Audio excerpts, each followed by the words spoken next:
Seja muito bem-vinda, seja muito bem-vindo ao canal Alinhadores da EX.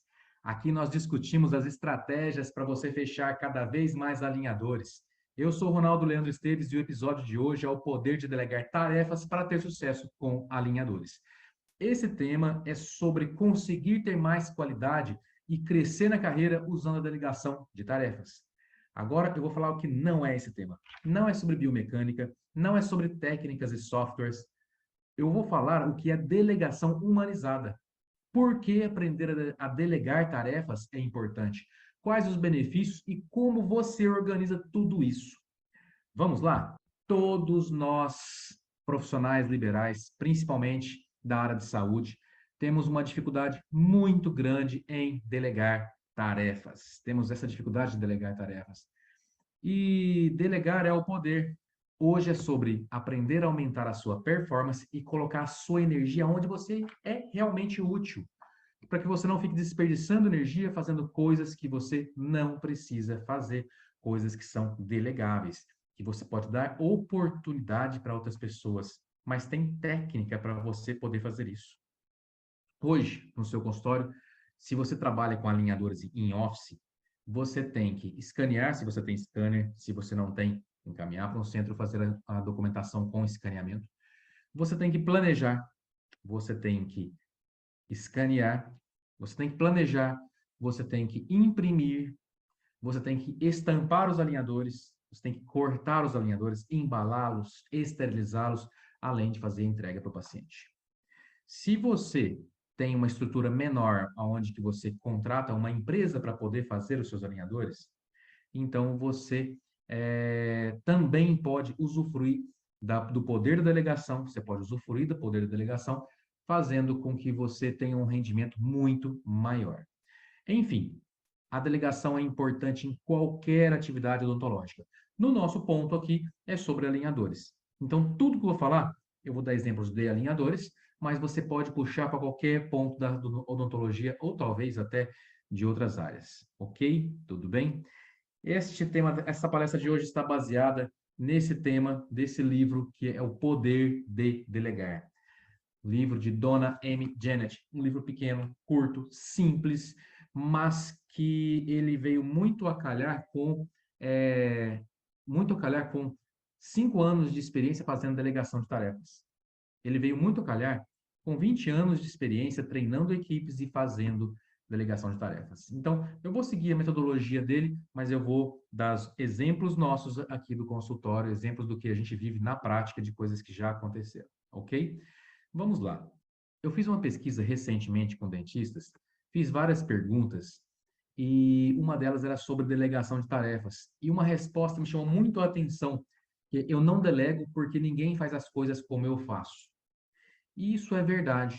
Realmente, ela não vai achar ninguém, ela ou ele não vai achar ninguém que faz as coisas como ela faz, porque ela é única, assim como a outra pessoa é única. Porém, existe uma chance muito grande de achar alguém que faça igual ou melhor.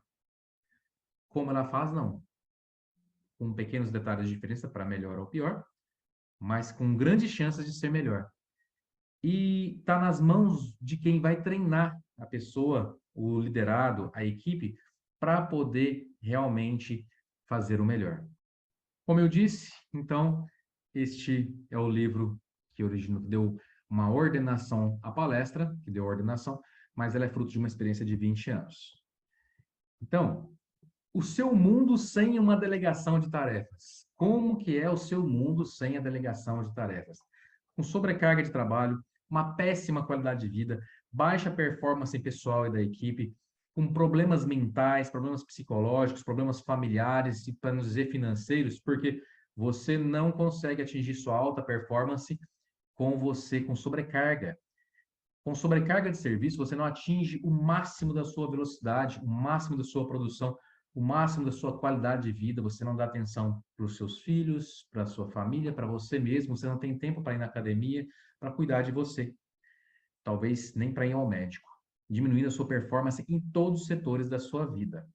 E aí, nós vamos falar um pouquinho sobre os benefícios de delegar com eficácia. Quando você delega com eficácia, você ganha tempo. Você ganha tempo. permite você focar no que é mais importante. Ou seja, se você tem uma equipe, mesmo que seja pequena, eu quero que você agora entenda delegação de tarefas como algo que não precisa necessariamente você ter uma equipe muito grande. Pode ser você mesmo uma secretária. É a estratégia, é a forma como você vai fazer. Não é ter uma equipe grande. Você pode trabalhar como delegação de tarefas tendo só você mesmo. Neste caso, você vai organizar a sua agenda para que você usufrua do máximo potencial seu. Você vai organizar de uma forma estratégica o que você vai fazer até que você tenha condições de ter uma equipe para que você possa realmente passar, fazer a delegação como ela preconiza realmente, como a delegação como ela é realmente. Então, a delegação ela permite você ganhar tempo para fazer aquilo que você tem que fazer realmente. Seja você organizando a sua agenda própria, seja você conseguindo passar para outras pessoas funções que são delegáveis. Você não precisa fazer tudo. Permite focar no que é mais importante. Você delegando, sobra tempo para aquilo que você vai fazer de mais importante. Planejamento, por exemplo, te sobra mais tempo, se aumenta muito o seu volume de tratamentos, você precisa focar em planejamento. Você precisa focar. Se aumenta muito mais, você precisa ter mais pessoas para ajudar na entrega, outros colegas dentistas. E eu torço para que isso aconteça. Permite que a equipe cresça em capacidade, número e confiança. Número, porque se você aprendeu a delegar corretamente, você aumenta sua demanda. Aumentando sua demanda, você aumenta a sua necessidade de ter que delegar para outras pessoas, senão cai na questão da perda de qualidade de vida, sobrecarga e tudo.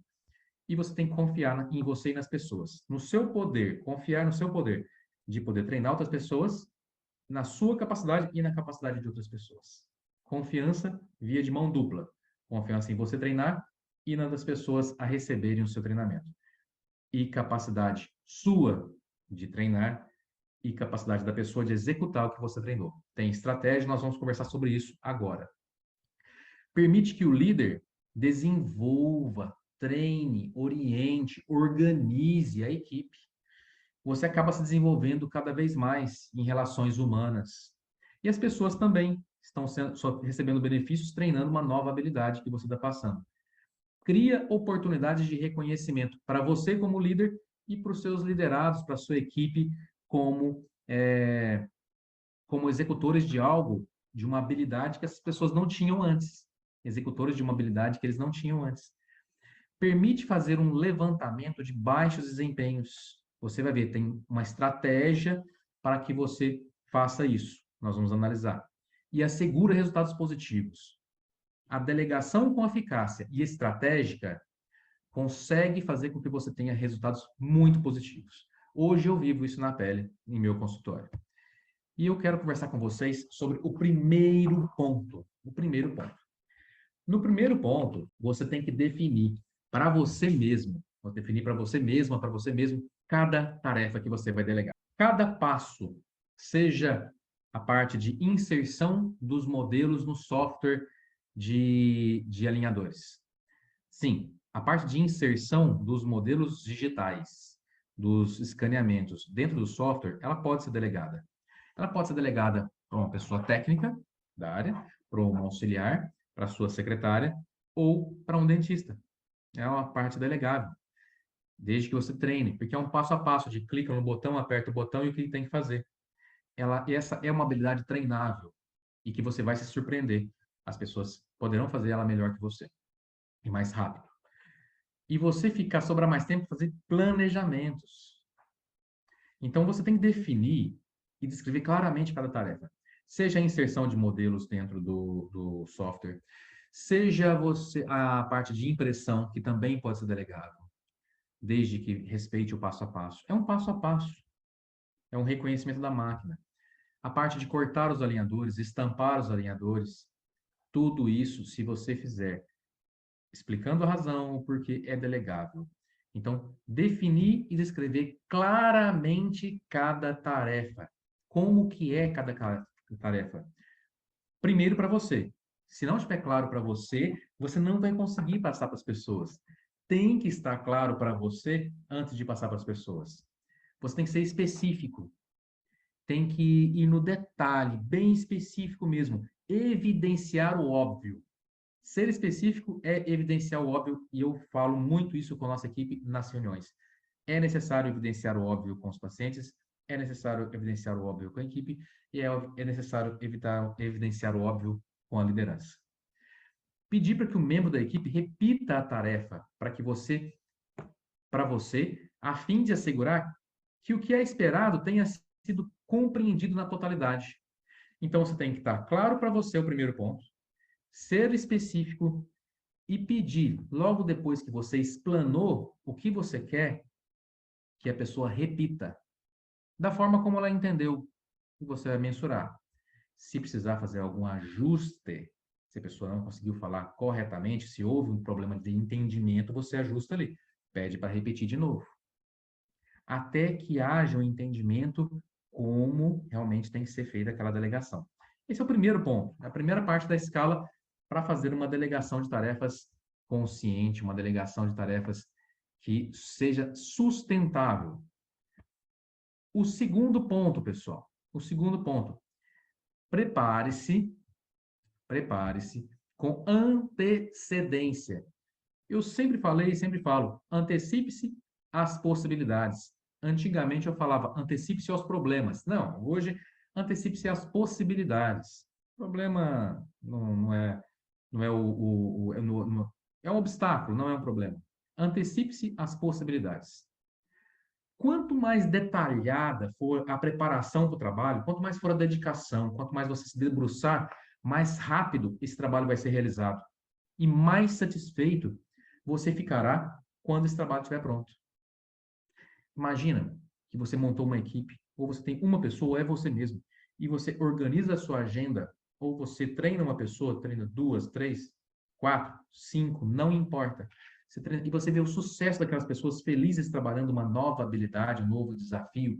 Você vê elas se superando, e elas felizes de estar superando, atingindo metas pessoais, financeiras, seja lá quais forem. Olha, quanto você pode ficar feliz se você conseguiu fazer isso com sucesso. E você só vai conseguir fazer isso com sucesso se você se preparar. Então, quanto mais detalhada for a preparação, ou todo seu suor ali no planejamento, como dentista, você sabe, quanto mais você se debruça sobre o planejamento, quanto mais você dedica no planejamento, melhor é o resultado final do tratamento ortodôntico, ou do tratamento endodôntico, ou da cirurgia, não importa. Então, nesse segundo ponto, preparar com bastante antecedência. O terceiro ponto, você tem que definir claramente o prazo no qual a tarefa deve ser concluída. Tem que se definir claramente o prazo. Se não ficar claro para as partes,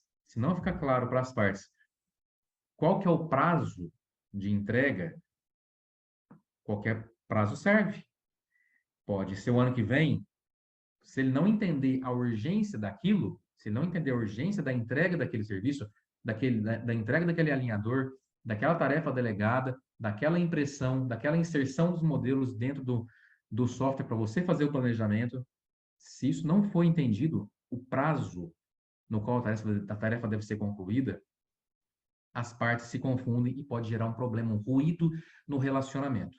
Então, é muito importante que fique definido que qual é a sua expectativa e qual que é o prazo para a entrega daquele trabalho. E o quarto ponto, definir o grau de autonomia da equipe. Isso é muitíssimo importante, a gente vai detalhar um pouquinho mais. São 6 pontos, tá, pessoal?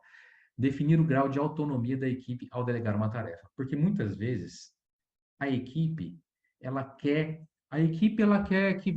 ela quer deixar você orgulhoso dela. A equipe quer que você fique orgulhoso dela. Quer que você fale assim, nossa, que legal, eu consegui. Ele sente, o chefe, o líder, sente orgulho de mim. Só que muitas vezes ele vai além daquilo que ele sabe, além daquilo que ele pode, e às vezes ele mete os pés pelas mãos, fazendo coisas que não deveriam fazer. Então, às vezes não acabou a resina. para fazer a impressão. E ele não tem autonomia para trocar a resina, porque tem uma série de passos para isso. Acabou uma placa de uma espessura X e ele não tem autonomia para mudar a espessura da placa. E ele vai fazer com outra espessura de placa, com outra marca. Ele não tem autonomia para inserir um modelo no software sem fazer o recorte da forma adequada. E acaba fazendo. Então, por quê? Você tem que definir a autonomia até onde a equipe pode ir, até onde o liderado pode ir e até onde não deve ir. Portanto, você precisa definir a autonomia, que são os limites daquele momento. Não quer dizer que o limite não seja expansível, não quer dizer que ele não vai fazer mais coisas mais para frente, mas nesse momento não, nesse momento não vai fazer.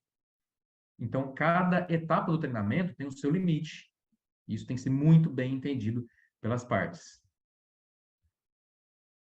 Então, dentro de autonomia, nós temos autonomia para recomendar, para agir e para ter uma informação sobre a ação e colocá-la em prática. Aqui nós vamos falar sobre autonomia para recomendar. Recomendar o quê? Recomendar a execução da tarefa. Então, na autonomia para recomendar, permite que a equipe pesquisar planos de ação e propor a melhor alternativa. O doutor não está na clínica e acabou a placa e o doutor não atende. Acabou a resina, a tesoura de corte do alinhador não está legal. Então, a autonomia para recomendar uma ação permite à equipe pesquisar o plano de ação e propor uma alternativa.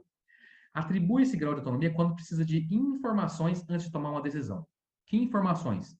Qual a marca da placa? Qual a espessura da placa? Qual a quantidade de resina? Qual é a marca da resina? A quantidade de resina que coloca dentro da impressora? Enfim, whatever. Uma série de decisões. Então, quando precisa de informações, então, autonomia para recomendar. Se ela tem essas informações, ela pode tomar a decisão. Vocês vão ver num gráfico daqui a pouquinho, uma tabela. Autonomia para informar sobre a ação e colocá-la em prática. Então, essa autonomia permite à equipe pesquisar, escolher o melhor caminho. Ela mesma vai pesquisar e escolher o melhor caminho. Reporta o porquê da escolha e começar a agir. Reportar o porquê daquela escolha, reportar a quem? Ao líder. O porquê da escolha e começar já a agir de imediato. Olha, quebrou o compressor, quebrou a impressora, nós já ligamos para o técnico, por quê? Porque nós não podemos parar. O técnico já deu o orçamento, fizemos 3 orçamentos, e ele vai vir arrumar. Quebrou a estampadora da placa, quebrou a cadeira, o compressor, não importa. Reportar o porquê e já começar a ação. Esse grau de autonomia, quando quiser que possíveis planos de ação sejam previamente informados que problemas potenciais podem ser prevenidos. Por exemplo, desmarcar uma agenda inteira porque quebrou um compressor. Então, exige uma ação para que seja prevenido. E tem a autonomia para agir. Confere ao funcionário a autonomia plena para agir com respeito à tarefa ou ao projeto. Nós atribuímos esse grau de autonomia quando nós confiamos na aptidão ou a tarefa requer menos riscos ou riscos mínimos. Quando o liderado, a equipe tem conhecimento, aptidões, ou quando a tarefa envolve riscos mínimos. Nós temos esse gráfico. Esse gráfico reporta bem a tabela de atribuição dos graus de autonomia. Então, veja que na parte superior, alto, médio e baixo, é o conhecimento e especialização e expertise da equipe. E no lado esquerdo está a importância da tarefa e os riscos do projeto, também dividido em alto, médio e baixo. Então, veja bem, no canto superior direito, se eu tenho uma especialização baixa e o risco é alto, eu vou recomendar uma ação. Tem sinal vermelho. Recomendo uma ação. Vai reportar o porquê. Então, vai ser feito sob supervisão. Se eu tenho uma especialização média e o risco é alto, mantenha o mesmo procedimento. Se o risco é médio e o conhecimento é baixo, também recomenda. E quando que eu uso o do meio, que é informar sobre a ação já e colocá-la em prática? é que eu não preciso tanto de supervisão, é quando eu tenho um conhecimento alto e o risco é alto, então o conhecimento e o risco são altos, então a possibilidade de dar ruim é muito baixa, porque eu tenho um conhecimento alto, eu tenho risco alto, mas o conhecimento também é alto. O conhecimento é médio, o risco é médio. O risco é baixo, o conhecimento é baixo. Então, ele caminha proporcionalmente. Então, quando eu tenho o conhecimento no mesmo nível do risco, eu posso usar o informar sobre a ação já em colocá-la em prática, né? Mesmo sem supervisão, para que não pare a atividade. E quando que eu já ajo, parto para a ação imediata com autonomia? Quando a equipe tem uma especialização média, conhecimento médio e risco baixo ou médio, ou quando, mesmo o risco sendo baixo, a especialização é média. Então, esses são os verdinhos. Então, nesse caso aqui, é este, onde já confere autonomia plena para agir com respeito à tarefa ou ao projeto. Atribuir quando confia nas aptidões ou a tarefa tem risco mínimo. O 2, então, nós atribuímos este grau de autonomia quando quer que possíveis planejações sejam previamente informados que problemas potenciais possam ser prevenidos. Por exemplo, parar uma agenda porque parou um equipamento. E o recomenda quando você atribui, quando precisa de informações antes de tomar uma decisão. Ou seja, é aqui, ó, esses três, é preciso de informação. Não dá para tomar decisão sem antes ser supervisionado, sem ter um conhecimento de que tipo de resina comprar, qual que é a marca da placa, qual que é a espessura da placa, qual que é o técnico, qual que é a peça do compressor para consertar, ok? E temos ainda um quinto ponto. O quinto ponto, reuniões de verificação para saber o que está acontecendo e oferecer orientação se necessário. Vou falar para vocês que já faz um tempo, eu não sei necessariamente quanto tempo, mas já faz bastante tempo, mais de 5 anos, que nós fazemos reuniões no consultório todas as segundas-feiras, das 8 às 9. Nós fazemos reuniões no consultório. A qualidade da nossa equipe, a qualidade de como que eu consigo passar os valores, a cultura para a nossa equipe é muito grande. Por quê? A excelência se faz com repetição. A excelência se faz com repetição. E toda reunião nossa, eu tenho a oportunidade de relembrar os nossos valores, a nossa cultura, relembrar o porquê que nós fazemos o que fazemos e como fazemos, por que fazemos. Para que essa chama continue acesa. Isso é muito importante no processo de delegação. As pessoas da sua equipe têm que saber os seus valores, a sua cultura, para que isso seja replicável, para que elas se imantem, para que elas passem a passar isso para as pessoas também. Então, esse é o quinto ponto. Reuniões de verificação para saber o que está acontecendo e oferecer orientação. Muitas vezes, você vai precisar de uma reunião pontual com aquela pessoa específica que está executando uma tarefa específica, para não expô-la na reunião com todos. Então, você vai chamar a sua CRC, a sua auxiliar, a sua técnica, o seu técnico, e vai conversar sobre aquela tarefa que foi delegada. Aqueles pontos que foram estabelecidos, o prazo, as orientações, como é que está, e você vai fazer essa verificação de como que está o projeto, como que está o andamento por exemplo, captação de pacientes. Pacientes que não vêm na clínica há mais de 6 meses. Para pacientes que não vêm na clínica há mais de 6 meses, é um projeto de captação de pacientes. O projeto de captação de leads do Google, Facebook, Instagram, nós temos um projeto para isso. Início, meio e fim. Como que está esse projeto? Como que anda esse projeto?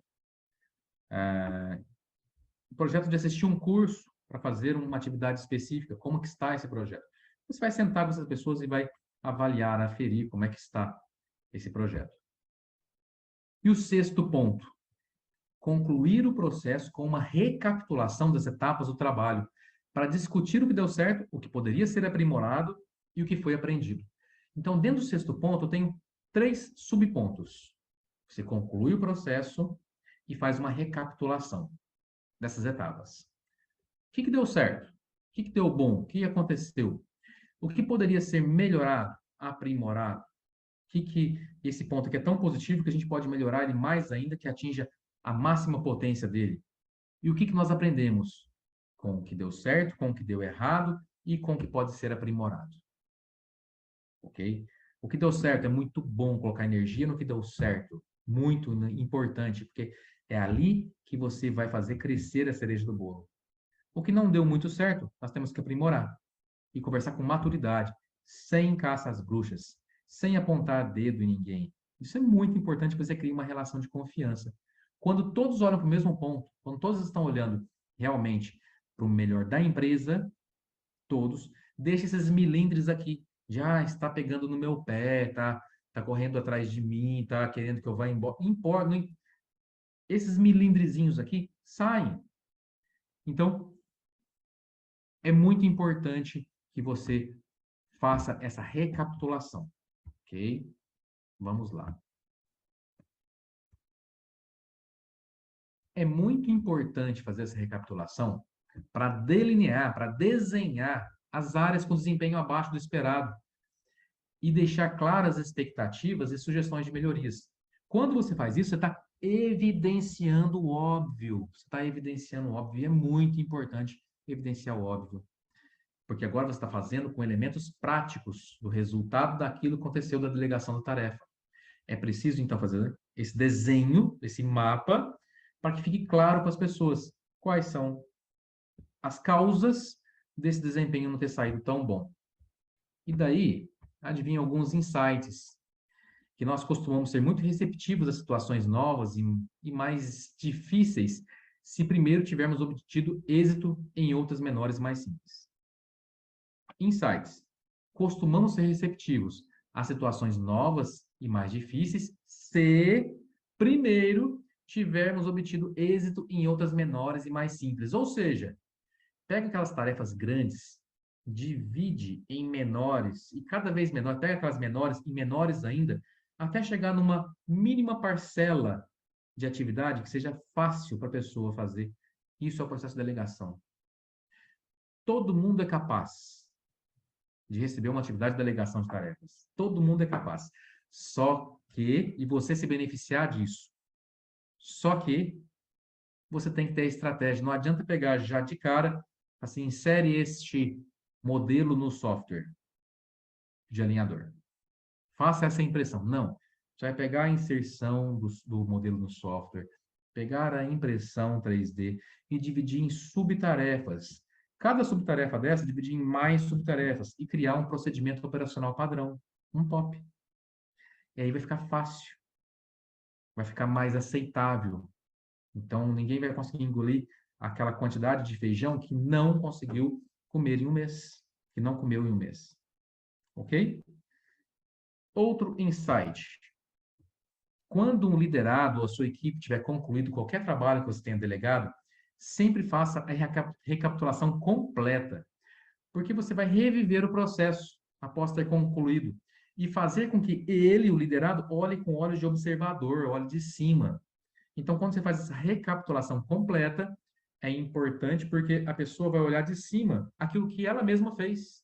E quando ela olha de cima aquilo que ela mesma fez, ela consegue ter insights muitas vezes muito mais poderosos do que você mesmo teria e gerar um conhecimento e aprendizado. Dessa forma, quando essa pessoa vai fazer essa mesma atividade pela segunda vez, ela já tem um procedimento um patamar acima.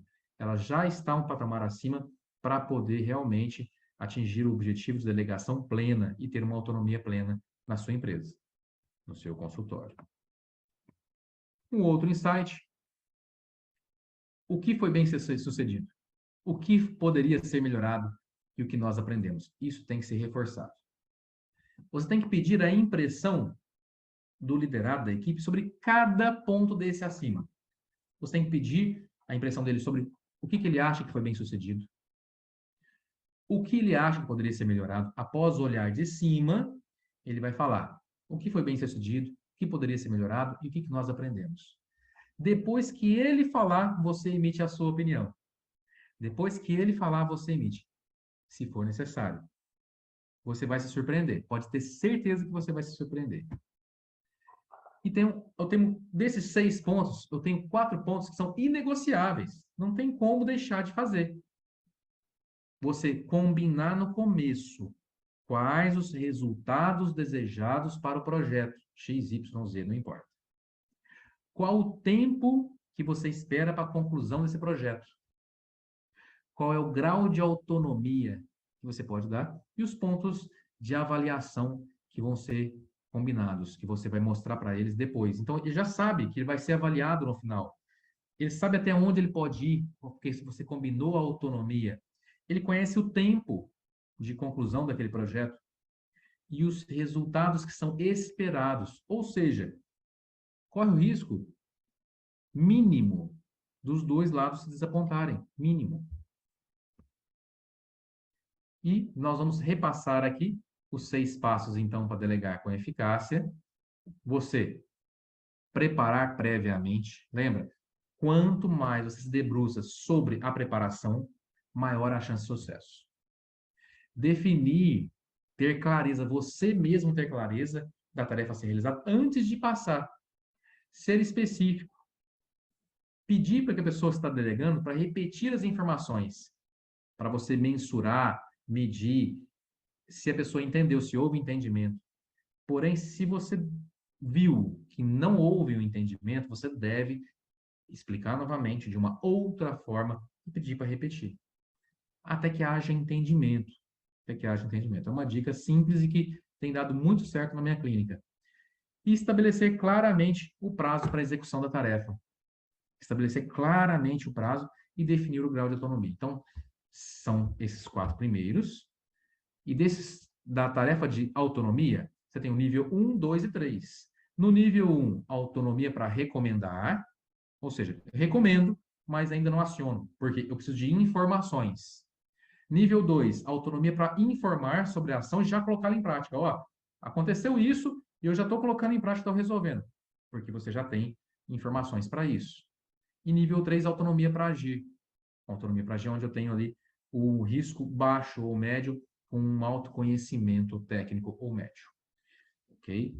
E os outros 2 últimos, pontos de verificação, então, nas reuniões, para poder acompanhar o progresso do trabalho, orientar se necessário, planejar com antecedência os pontos de verificação. Não vai para a reunião com a equipe sem você planejar antes. Você pode ser pego de surpresa. Então, planeje antes os seus pontos de verificação. Recapitule de forma completa com a equipe para discutir o que foi bem, o que deu certo, o que pode ser aprimorado, o que foi aprendido com todo mundo, ok? Então, são pontos extremamente importantes. Então, nós fizemos aqui uma revisão desses passos. É importante eu contar para vocês uma história que sempre quando eu dou essa palestra, eu falo sobre essa história que é eu tinha um consultório muito pequeno. Eu tinha um consultório muito pequeno no interior e aqui em Goiânia. Eu atendo em Goiânia. E eu tinha sempre uma vontade de ter uma equipe grande para que eu pudesse me dedicar àquilo que eu gosto. Então, por exemplo, vazar gesso é uma tarefa delegável. Se você tem uma TSB, moldagem pode ser, dependendo do tipo de moldagem, uma tarefa delegável. Cortar alinhadores, para quem faz o in-office, é uma tarefa delegável. Inserir os modelos dentro do sistema é uma tarefa delegável. Agora, se você quer atender, fazer o operacional e fazer o estratégico, você não vai conseguir. Porque nós temos só 2 braços e 24 horas. Você deseja focar mais no estratégico, você precisa realmente trabalhar de forma estratégica, delegando tarefas, ou organizando melhor a sua agenda e focando naquilo que é importante e que dá resultado. Vou repetir. Se você precisa realmente ter resultados, se você quer realmente ter resultados, se você trabalha sozinho e quer um dia delegar tarefas, você precisa primeiro organizar a sua agenda de forma estratégica. Segundo, você tem pessoas que trabalham com você. Você precisa delegar de forma estratégica. Seguindo esses passos que nós conversamos agora, você vai conseguir ter melhores resultados na sua delegação de tarefas, seja com uma pessoa ou com 10 ou com 20 pessoas. Se você seguir esse passo a passo, você vai ter sucesso. Não tem erro. Não tem erro. Porque você deixou as expectativas claras. Você não deixou, aquilo não ficou sombrio na cabeça das pessoas. Ok? Então, pessoal, muitíssimo obrigado. Está aí o meu contato. E hoje nós estamos inaugurando essa plataforma de conhecimento e com essa palestra sobre delegação de tarefas.